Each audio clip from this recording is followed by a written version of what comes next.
క్షిపణులతో దాడులు చేసుకుంటున్నారు, డ్రోన్లతో దాడులు చేసుకుంటున్నారు. ఒక భయానకమైన పరిస్థితి నెలకొంది. ఏకంగా ఇప్పటికే ఇరాన్ లో 6 న్యూక్లియర్ సైంటిస్టులు మరణించారు. చాలా కీలకమైనటువంటి ఆర్మీ అధికారులు కూడా మరణించారు. అయితే ఇంకా దాడులు కొనసాగుతున్నాయి. సుమారుగా 800 పైచిలుకు డ్రోన్లతో ఇరాన్ ఇజ్రాయెల్ పైన భీకరంగా దాడులు కొనసాగిస్తోంది. ఒకరిపై ఒకరు పరస్పరంగా దాడులు కొనసాగుతున్న నేపథ్యంలో ఇండియా వైపు నుంచి లండన్ వైపుగా వెళ్ళవలసినటువంటి సుమారుగా 16 విమానాలని రద్దు చేస్తున్నట్టుగా, తిరిగి వెనక్కి తీసుకొస్తున్నట్టుగా ప్రకటించింది మన ఏవియేషన్ అధికారులు. సో ఏరోస్పేస్ మూసివేత పైన పలు విమానాలు రద్దయ్యాయి. గగనతల మూసివేతతో గాల్లోనే సుమారుగా 3 గంటల పాటుగా ఒక విమానం చక్కర్లు కొట్టింది. అయితే ల్యాండింగ్ కు అవకాశం లేకపోవడం కారణంగానే వెనక్కు వచ్చినట్టు తెలుస్తోంది ఎయిర్ ఇండియా విమానం. ఎస్, ఎయిర్ ఇండియా ఇక్కడ కూడా ఎయిర్ ఇండియా విమానమే. ఇందాక థాయిలాండ్ లో కొన్ని అనివార్య కారణాల వల్ల, బాంబు థ్రెటనింగ్ కారణం వల్ల తిరిగి వెళ్ళిపోయి ల్యాండ్ అయింది ఎయిర్ ఇండియా విమానమే. నిన్న గుజరాత్ ఘటనలో కూడా ప్రమాదానికి గురైంది ఎయిర్ ఇండియా విమానమే. సో వరుసగా ఎయిర్ ఇండియా సంస్థలకి షాకుల మీద షాకులు తగులుతున్నాయి. ఉదయం 5:39 సమయానికి స్టార్ట్ అయినటువంటి ఈ విమానం తిరిగి ముంబై నుంచి లండన్ వైపుగా వెళ్ళవలసినటువంటి ఎయిర్ ఇండియా విమానం ఇరాన్ గగనతలం మూసివేయడంతో మరోసారి తిరిగి వెనక్కి వచ్చి ముంబైలో ల్యాండ్ అయింది. ఒకసారి ఆ విజువల్స్ మీకు స్క్రీన్ పై చూపిస్తాను, ఒకసారి డైరెక్ట్ గా ప్లే చేయండి. సో అక్కడ డైరెక్ట్ గా ఎక్కడి నుంచి స్టార్ట్ అయింది, ఎన్ని విమానాలు రద్దయ్యాయి, సో దాని తాలూకా ఆ దృశ్యాలు మీకు చూపించే ప్రయత్నం చేస్తా. సో ప్రజెంట్ సుమారుగా 16 విమానాలు రద్దయినట్టు తెలుస్తోంది. పౌరయాన సేవల్ని దాదాపుగా లండన్కి వెళ్ళేటువంటి ఆ పౌరయాన సేవని కూడా నిలిపేసింది. ఇక్కడ చూడండి, ఎయిర్ ఇండియా 130 లండన్ హ్యాట్రో నుంచి ముంబై వైపుకు డైవర్ట్ అయింది, వియానా వరకు డైవర్ట్ అయింది. ఆ తర్వాత ఇక్కడ మరొకటి AI 102 న్యూయార్క్ నుంచి ఢిల్లీ వైపుగా రావాల్సింది, షార్జాక్ డైవర్ట్ అయింది. తర్వాత న్యూయార్క్ నుంచి ముంబై వైపుగా వెళ్ళవలసింది, అటువైపుగా జెడాక్ డైవర్ట్ అయింది. ఇట్లా సుమారుగా 1 కాదు 2 కాదు, ఎస్ స్క్రోల్ చేయండి, 16 విమానాలు దీంట్లో పూర్తిగా డైవర్షన్ లో భాగంగా వివిధ ప్రాంతాలకి వెళ్ళిపోయే కొన్ని ఏకంగా రిటర్న్ వచ్చేసాయి. అయితే దీంట్లో మధ్యలో ఒక విమానానికి సంబంధించి 3 గంటల పాటుగా క్లియరెన్స్ దొరక్కపోవడం వల్ల గాల్లోనే చక్కర్లు కొట్టింది. ఒకసారి ప్లే చేయండి పీసీఆర్.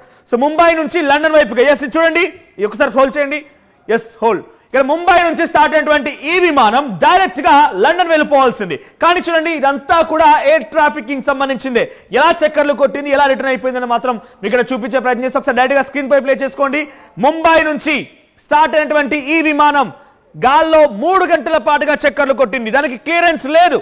అటు లండన్ వెళ్దామనంటే ఇరాన్ దగ్గర నుంచి వెళ్ళాలి కాబట్టి అక్కడ పెద్ద ఎత్తున డ్రోన్లతో దాడులు జరుగుతున్నాయి.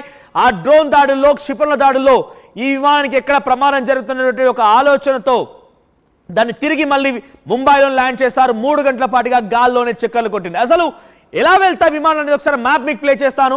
ఫుల్ 3D మ్యాప్ ని మీకు ప్లే చేస్తాను. ఇక్కడ చూడండి, ఇక్కడ ముంబైలో స్టార్ట్ అయినటువంటి ఆ ప్లైన్ ఇరాన్ మీదుగా ఇలా లండన్ రీచ్ అవ్వాలి. ఇది యాక్చువల్ రూట్, రైట్. ముంబైలో స్టార్ట్ అవ్వాల్సినటువంటి అది ఇక్కడ రావాల్సి ఉంటుంది. మధ్యలో ఇవన్నీ కూడా అంటే ఇక్కడ డైరెక్ట్ గా ఇది పాకిస్తాన్లోకి ఎంట్రీ ఇవ్వరు, డైరెక్ట్ గా పక్క వైపు నుంచి ఇలా ఇరాన్ వైపు నుంచి రావాల్సింది. కానీ ఇక్కడ ఇది గమనించండి, ఇజ్రాయెల్ అండ్ ఇక్కడ ఇరాన్.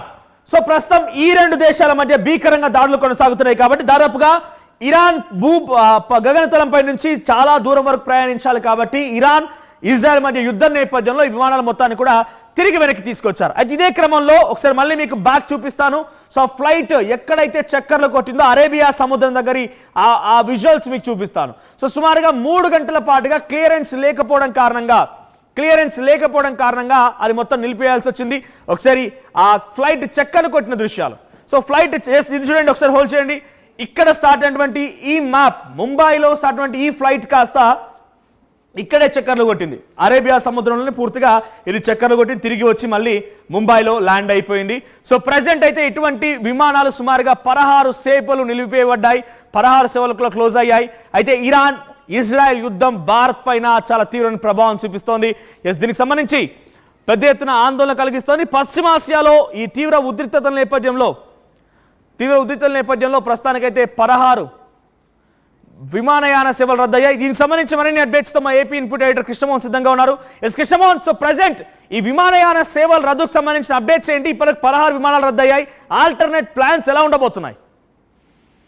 దేశంగా పశ్చిమాసియాలో జరుగుతున్న తీవ్ర ఉద్రిక్త పరిస్థితులు, ఏదైతే ఇరాన్ ఇజ్రాయెల్ మధ్య దాడులు జరుగుతున్న నేపథ్యంలో అది గగనతలం మీద 2 వాళ్ళ స్పేస్ మ్యాప్ ని క్లోజ్ చేసిన పరిస్థితి. దీంతో ఎయిర్ స్పేస్ ని క్లోజ్ చేసిన నేపథ్యంలో దాదాపుగా ఇప్పటికే ఈ ఉదయం నుంచి కూడా చాలా విమానాలు బయలుదేరి వెళ్ళాయి. దాదాపుగా 16 విమానాలు ఇప్పుడు ఇండియా నుంచి వెళ్తున్న ఆ విమానాలన్నింటినీ కూడా గగనతలంలో చక్కర్లు కొడుతున్న పరిస్థితి. వాటి అన్నింటినీ కూడా రూట్ డైవర్షన్ చేయాల్సిన నేపథ్యం ఏర్పడింది. దీంతో ఒక్కసారిగా ఉదయం 5 గంటలకు జరిగిన లండన్ కి, ముంబై నుంచి లండన్ కి బయలుదేరిన ఎయిర్ ఇండియా కూడా తిరిగి వెనక్కి రావాల్సిన పరిస్థితి వచ్చింది. మరోవైపు దాదాపు 3 గంటల పాటు అది అరేబియన్ సముద్రం దగ్గరనే ఉండాల్సిన నేపథ్యం కనపడింది. ఒక్కసారిగా లోపల ఉన్న ప్రయాణికులందరూ కూడా చాలా వరకు టెన్షన్ పడ్డ పరిస్థితి అయితే ఉంది. ఏం జరగబోతుందో తెలియదు. ఒకవైపు సిగ్నల్స్ రాలేదు, మరోవైపు ఎక్కడికి రావాలి, ఆ విమానాన్ని ఎక్కడికి తీసుకురావాలో తెలియని పరిస్థితి.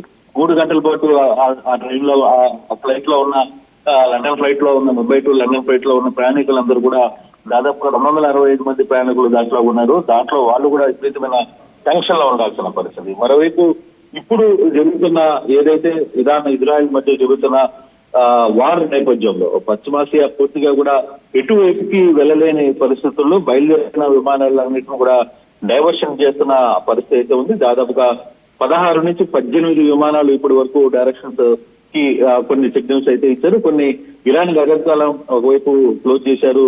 మరోవైపు ఎక్కడ ల్యాండింగ్ చేయాల్సిన పరిస్థితి లేకపోవడంతో ఎయిర్ ఇండియా నేరుగా కూడా బాంబేకి తిరిగి వచ్చేసిన పరిస్థితి. అంటే 3 గంటలుగా ప్రయాణం చేసిన తర్వాత మళ్ళీ వెనక్కి వచ్చిన పరిస్థితులు ఉంటే చాలా వరకు విమానాలకి యంత్రాలు చేస్తున్నాయి. ప్రత్యేకమైన ఏర్పాట్లు ఎయిర్ ఇండియా చేస్తుంది. వరుసగా మనం చూసుకుంటే ఎయిర్ ఇండియా గడిచిన 2-3 రోజుల నుంచి జరుగుతున్న పరిస్థితులు చూసిన, ఒకటి అహ్మదాబాద్ లో క్రాష్ కావడం, రెండవది థాయిలాండ్ లో ఎమర్జెన్సీగా ల్యాండ్ కావడం, అది కూడా ఎయిర్ ఇండియా కావడం, దానికి బాంబు బెదిరి కూడడంతో థాయిలాండ్ దగ్గర అక్కడ దిగడం, మూడవది ఇప్పుడు జరుగుతున్న మార్నింగ్ జరిగిన ఎయిర్ ఇండియా విమానం. దీంతో పాటు వివిధ దేశాలకి వెళ్లే ఇతర ఎయిర్ కంపెనీస్ సంబంధించిన విమానాలు కూడా పూర్తిగా కూడా ఎక్కడికక్కడ రూట్ చేంజ్ చేయాల్సిన పరిస్థితి అయితే కనబడుతుంది.